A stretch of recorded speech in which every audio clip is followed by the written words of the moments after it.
Good morning. BSc part 1 botany की class में आपका स्वागत है। और आज एलगी के अंतर्गत हम एक्टोकार्पस का अध्ययन करेंगे। एक्टोकार्पस पीओफाइसी का मेंबर है, अर्थात यह एक ब्राउन रंग की है, भूरे रंग की शैवाल है और समुद्रों में पाई जाती है। इसमें क्लोरोफिल ए और सी पाया जाता है।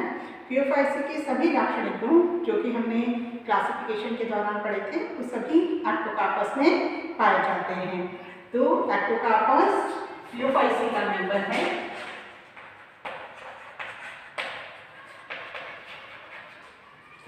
ऑर्डर इसका एक्टोकार्पेल्स है। एक्टोकार्पेल्स ऑर्डर का मेंबर है। एक्टोकार्पेल्स के सदस्यों की विशेषता है कि इनमें हेटेरोट्राइकस हैबिट पाई जाती है।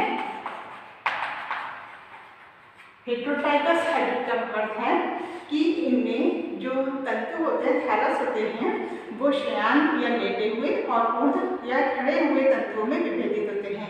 दो प्रकार के इसमें थैलस सिस्टम पाए जाएंगे, एक तो ऊर्ध्व है और दूसरा शयन तंत्र है।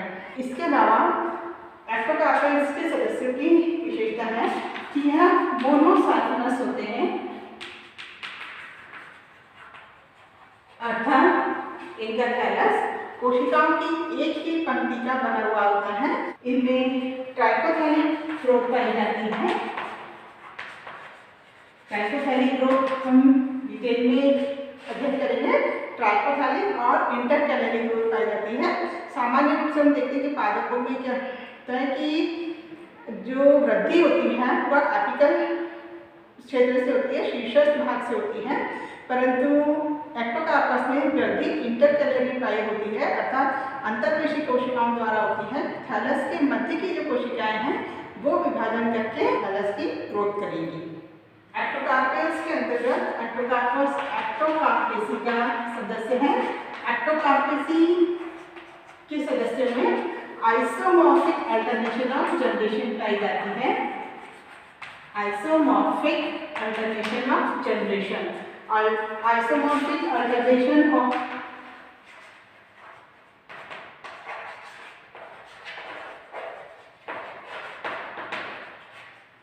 आइसोमॉर्फिक अल्टरनेशन ऑफ जनरेशन से क्या तात्पर्य है कि इसकी लाइफ साइकिल में स्पोरोफिटिक और गैमेटोफिटिक दो प्लांट्स मिलेंगे और वो दोनों प्लांट्स दिखने में बिल्कुल एक जैसे हैं, संरचना में, बाहरी अपनी आकृति में बिल्कुल एक जैसे दिखते हैं। इसे हम आइसोमॉर्फिक अल्टरनेशन ऑफ जनरेशन कहते हैं। तो इस प्रकार से एक्टोकार्पस जो कि पीओफाइसी का मेंबर है, एक्टोकार्पेल्स के एक्टोकार्पेसी के अंतर्गत आता है। तो अब बात करते हैं हम इसके हैबिट की। एक्टोकार्पस ब्राउन रंग की है जो कि कॉस्मोपॉलिटन है, अकरेंस के हिसाब से कॉस्मोपॉलिटन है, मतलब विश्व के लगभग सभी भागों में पाई जाती है।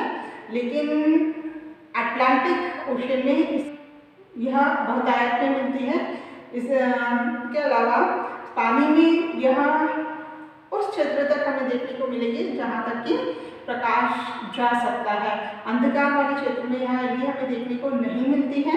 एलगी एपिफाइट के रूप में भी पाई जाती है, अर्थात किसी न किसी अन्य पादप के ऊपर लगी हुई होगी या फिर यह किसी रॉक या चट्टान के ऊपर लगी हुई मिलेगी हमें। तो एक्टोकार्पस का जो तंतु है वो हमें समुद्रों में किसी आधार पर या किसी अन्य पादप के ऊपर लगा हुआ देखने को मिल सकता है। भारत के संदर्भ में यदि हम बात करें, वेस्टर्न कोस्ट पे देखने को मिलता है। भारत में इसकी 13 स्पीशीज पाई जाती हैं। स्ट्रक्चर के हिसाब से यदि हम बात करते हैं तो एक्टोकार्पस का जो फिलामेंट है वो आपको बताया हेटेरोट्राइकस। इसका जो शयन तंत्र है वो आधारी भाग से चिपकने का काम करता है, चिपकाने का काम करता है, जबकि इसका ऊर्ध्व तंत्र हमें मुख्य रूप से देखने को मिलता है। यह एडवांस्ड मोनोसाइफिनस फिलामेंट है। अगर यदि हम इसके फिलामेंट देखें तो हमें कुछ इस तरीके से इसकी कोशिकाएं दिखेंगी जो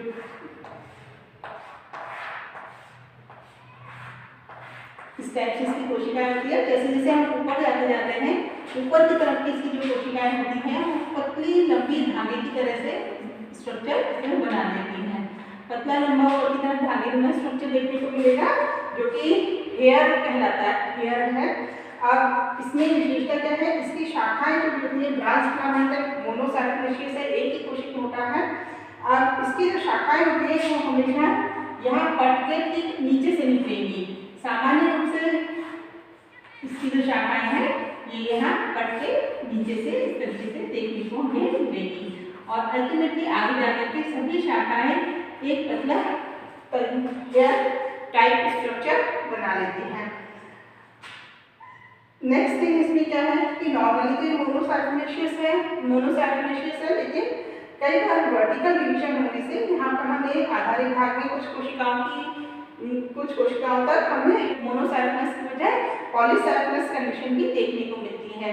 और कभी कभी प्लांट में जो इसका श्यान तंत्र होता है, उस श्यान तंत्र की जो तंतु है वो ऊपर की ओर उठ करके भी इस ऊर्ध्व तंत्र को घेर लेते हैं।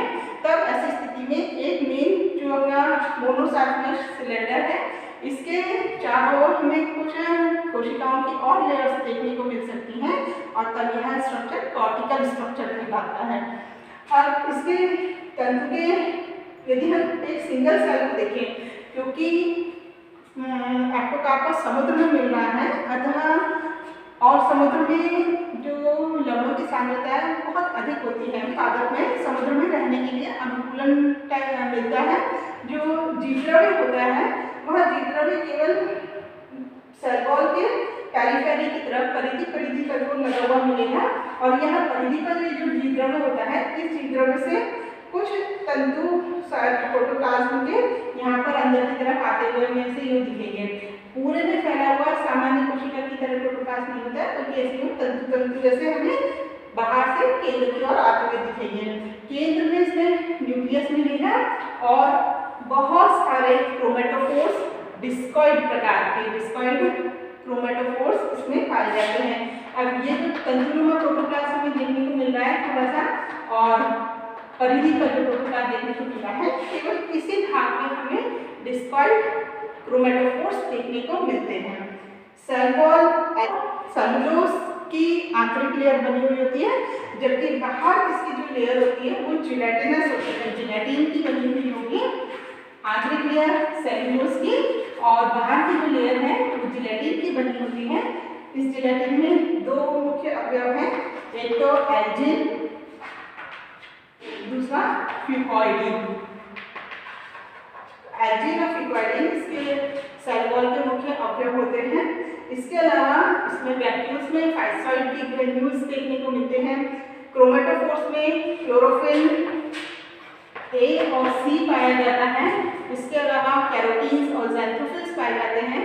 इसमें मुख्य पिगमेंट ज़ैंथोफिल्स होते हैं। ज़ैंथोफिल के कारण की अधिक प्रेजेंस के कारण क्लोरोफिल का ग्रीन कलर नहीं दिखता, और ज़ैंथोफिल्स के कारण इसकी जो सेल है वो हमें ब्राउन कलर की दिखती है, भूरे रंग की नजर आती है।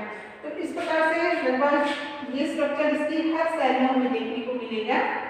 इसमें अंदर की तरफ आते हुए प्रोटोप्लास्ट के फिलामेंट, सेंटर में न्यूक्लियस और क्रोमेटोफोर्स प्रेजेंट होंगे इन फिलामेंट्स के अंदर, और फाइसॉइड की ग्रेन्यूल्स हैं। दूसरी एक और विशेषता है, क्योंकि ये ब्राह्मणी का है, ये फाइसी का मेंबर है, इसमें पायरिनट जो होता है वो प्रोजेक्टेड होता है। अर्थात नॉर्मली हमने देखा था जैसे क्लेमाइडोमोनास में देखा, उसमें पायरिनॉइड क्लोरोप्लास्ट के अंदर था। यहाँ पर जो पायरिनॉइड होता है वो क्रोमेटोफोर से अटैच तो है, लेकिन वो उनसे ऊपर की तरफ अलग से प्रोजेक्टेड उभरा हुआ हमें देखने को मिलेगा।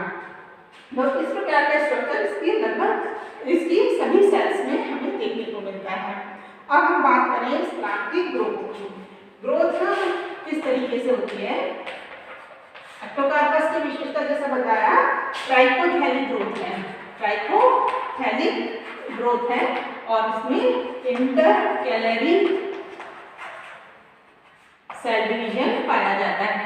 अब यह क्या है देखिए, एक्टोकार्पस का जो फिलामेंट है यह हेटेरोट्राइकस हैबिट का है, अर्थात इसमें ऊर्ध्व और शयान तंत्र पाया जाता है। शयान तंत्र की जो वृद्धि होती है वह तो सामान्य है, अर्थात उसकी जो एपिकल सेल है, शीर्षस्थ कोशिका है, वो विभाजन करके अन्य नई कोशिकाओं का निर्माण करेगी। लेकिन यह जो ऊर्ध्व तंत्र होता है इसकी वृद्धि किस तरीके से रहती है? इंटरकैलरी ग्रोथ होती है। इसमें इंटरकैलरी मतलब शीर्षस्थ कोशिका नहीं वृद्धि करती, बीच की कोई भी कोशिकाएं होती हैं वो वृद्धि करती हैं। दो तरीके से इसमें हमें विभाजन देखने को मिलता है।